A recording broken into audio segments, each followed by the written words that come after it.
ముందు మనం గ్రహస్థితి చూద్దాం ఎలా ఉంది.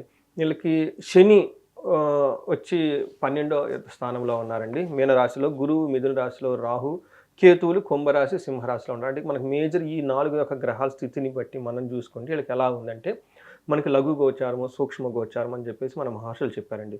అంటే సింపుల్ వర్డ్స్‌లో ఎలా ఉందో మనకు చెప్పేసారన్నమాట సంస్కృతంలో. మనకేమంటే న్యూస్‌లో హెడ్‌లైన్స్ లాగా.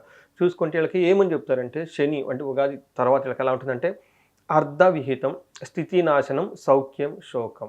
అంటే 4 ముక్కల్లో చెప్పేసారంటే వాళ్ళకి ఎలా ఉంటుందంటే అండి, ధనాన్ని కోల్పోయే అవకాశం మనకి ఎక్కువగా ఉంటుంది. అందుకని మనం ఫస్ట్‌లో కూడాను చూసారు కదండీ! ధనం కోల్పోయేది వాళ్ళకి 14 ఉందండి. వచ్చేది 2 ఉంది. ఇది ఇందులో శ్లోకాల్లో కూడా మనకు చెప్పారంట. అర్ధవిహితం, స్థితినాశనం, సౌఖ్యం, శోకం. ఈ ఫస్టు రావాల్సిన ధనం వీళ్ళకి రాదండి. ధనం లాస్ అవుతుంది. రెండోది స్థితి నాశనం. అంటే వాళ్ళు అప్పటిదాకా ఒక డిగ్నిఫైడ్ పొజిషన్‌లో ఉంటే, ఆ పొజిషన్‌కి కూడాను లాస్ వచ్చే అవకాశం, కోల్పోయే అవకాశం ఎక్కువగా ఉంది. తర్వాత సౌఖ్యం, శోకం. వీళ్ళకున్న ఒక మంచి అడ్వాంటేజ్ ఏంటంటే రాహు వీళ్ళకి 11థ్ హౌస్‌లో ఉండి చాలా చక్కగా బాగా యోగ్యతనిస్తూ ఉన్నారండి.